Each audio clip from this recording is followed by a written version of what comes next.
Guys, if you have not ever been homeless or experienced homelessness, great for you. But this video today is a reaction video in regards to people that are experiencing homelessness, have seen their rent increase, can't afford to pay their mortgage, or are just literally going through it. And during the holidays, there's a lot to be thankful for. I know many of us just came out of Thanksgiving, and some of us, because of the election, were apprehensive to deal with certain family members or just kind of put off by the whole election season. I personally have experienced homelessness. I've had to rely on family members in many instances to help me out of my bad decisions. And that's what I'm here to tell you. I'm always willing to help somebody, but online, you can never know if somebody's telling the truth. You can never know if they're just, con artists trying to get a buck. It's weary for many people to donate to GoFundMe's and things because we know from history that people do take advantage of these platforms. As I can tell you, all the things I was doing, all the bad decisions I was making in my life is what got me in that circumstance. Let's watch a first video of this woman saying that she can't pay rent. Nothing like bawling your eyes out in a Walmart parking lot because you can't afford your rent. So you call the state for help with your rent and you're told that they're not going to be able to help you because if you can't prove that you can pay your bills next month by yourself, we're not helping, which is fine. $1,800 would help me out so much, but the fact that you can't help with anything unless I can prove what I could pay next month, who the fuck is what's gonna happen next month, bitch? Like, I need help now. My year-end just like to sit here and it's just like Christmas is 23 days away, which honestly, you guys, like I just said, anything can happen at any time, but it's like, and I'm not asking for handouts, donuts. I'm just saying, like, how many people are sitting here worried about paying their rent, getting paid taxes since I was 17 years old, and I'm told I can't even get help from the government that I've been paying my taxes to for years? Fucking bizarre. Like, what am I gonna do? Go pack my kids up once again and move them right before Christmas like I did last year? I'm tired of sitting here trying to convince myself that things are gonna change and things are gonna get better and things are gonna be different, and it's like nothing's whopping $31.83 a month for 2 kids in child support. Because the lawyer I had told me the state has to assume I can work 40 hours a week at $18 an hour because that's the amount I was making at the last job I was at. And even though the last job I was at was only open for 24 hours a week, they still had to assume I was working 40. She's got kids. She was obviously living with somebody that left her without any kind of assistance. You have to ask yourself, why even put yourself in that kind of situation, right? If you know you can't survive in that situation, why not get married to this person before they move you into an apartment and uproot your whole life? Having kids all in itself is a huge cost to a woman. That alone, make better decision to marry men or be with men that actually can provide for you, because $31 a month for child support ain't shit. I'm just saying these are what is going through my head. And I know it seems insensitive and unempathetic, but I'm telling you, once you start thinking like that, your decisions are what cause you to be in the situation you're in, unless you're, like I said, mentally, challenged, you got some disabilities, things like that. That's a little different situation. But the people that make good decisions in their life, they went to college, they got a degree in something worthwhile, they might have come from hardship, but they worked hard at something. They chose properly in their relationships and the people they aligned themselves with. They have good relationship and communication skills with their family members, so that if something happens, their family members are willing to take them in because they're good roommates, they're good people. That was my situation. I lived with my uncle when I was going through all that. I said, this is enough. I just need to call on my help of my family. That's another question I have for people in these type of circumstances. Where are their family? You can't have come to this earth without anyone. You usually have a mom, a dad, a cousin, a brother, somebody that is there to help you, or friends. But I've even had to live with friends. A girl I met in college, I just said, I need help. I need help. Help you. Let's get an apartment together. That's what I'm talking about. You need to communicate, and you need to be somebody that's willing to work with other people and be respectful of other people. Means that you're going to put up with other people. You're going to understand you're not going to perfectly be in love all the time and happy with people. You're going to clash heads, bump heads, but you need to apologize. You need to come forward. You need to work through your problems and have good communication skills. Whenever I see videos like these where people are just like no one, I go, what is going on in their life that they have no one to rely on? No one. No man is an island. That's another thing my grandma used to say. Nobody is an island. If you ever think you could do everything in life by yourself, you are sadly mistaken. You need people in your life. Start to build relationships with people. Put people's phone numbers in your phone when you meet them. Have conversations, build relationships. Now, let's watch this other video of this older woman. Hi, my name is Deborah. I'm on TikTok as Cat Mommy 2. I'm 66 years old, disabled, widowed, no family. I do have my 2 precious cats. And I found out this morning that in less than a week I'm going to be homeless. I have no one to help me. I've reached out to every available charity in my area, but unfortunately, I'm a victim of Hurricane Helene in South Carolina, and there are no funds. FEMA won't even help. The tiny studio apartment I've got right now was damaged, and I have black mold in my apartment, and they won't fix it, and they told me they don't have any place to move me to. So the only other option for me is to move out. And I told them I couldn't afford to move out. So they took me to court and evicted me this morning, and within a week I will be served with papers from the sheriffs giving me 24 hours to move out. I just want a roof over my head. And I don't want to give up my 2 precious cats. They're all I've got. And I'm scared to ask for help because I'm not a beggar on TikTok. I truly just have needs for myself. I'm scheduled to have 2 surgeries next week, and now I can't have that done.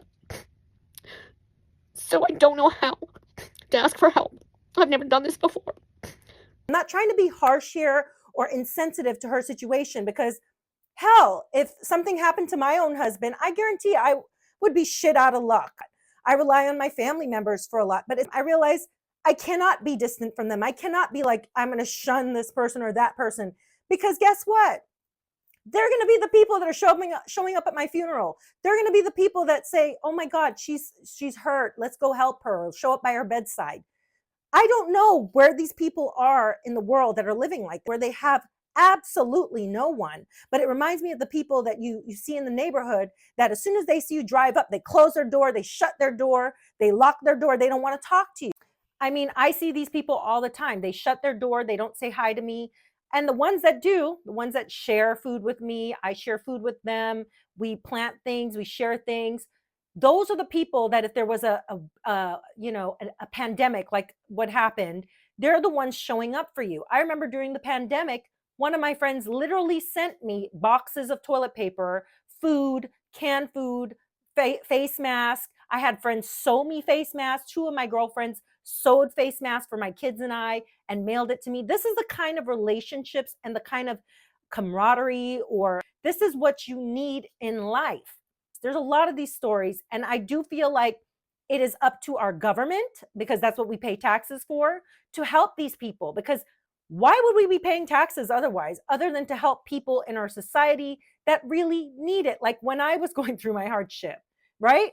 When I was going through my hardship, I immediately applied for food stamps. I immediately said, oh, put me on the list for housing.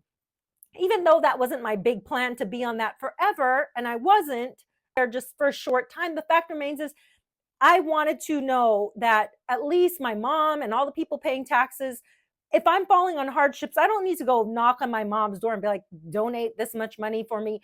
Look, that's what our government is there to help. And this is why it's called temporary, food assistance, right? For needy families, temporary assistance for needy families. It's temporary. You are going to get out of it. The fact is that a lot of people nowadays are using TikTok to manipulate people. And we've seen this. And I get weary of things like this because I'm like, are these people truly needing help, or are they just begging because they know this is the time of year where people are going to feel sensitive and going to send them a bunch of money and they don't have to worry about it? But I react differently. I truly feel sorry for people that go through hardship because I've been there, done that. I've had to live in my car. But when you start seeing yourself and saying, what have I done to actually build relationships? What have I done to have somebody that I can rely on? You start to realize, oh, I kind of think I've been flying solo for a while, and no man is an island. Hear me out. Disability, people who have mental health, disability, any of these issues obviously should be cared for in our society. That's what our government should be doing and covering. When you think about the 582,000 people experiencing homelessness in the United States as collected as part of the 2023 annual homeless assessment report, which was compiled by HUD, which is the Housing and Urban Development, which is, you guys saw that just recently Trump appointed a new gentleman to HUD, a young Black man. And I'm excited for that because a lot of people who have experienced the brink of homelessness or been homeless know that this is where you go. What that woman in the car did, talking about her going to ask for help, she did the right thing. That's what you're supposed to do. And you're supposed to get help.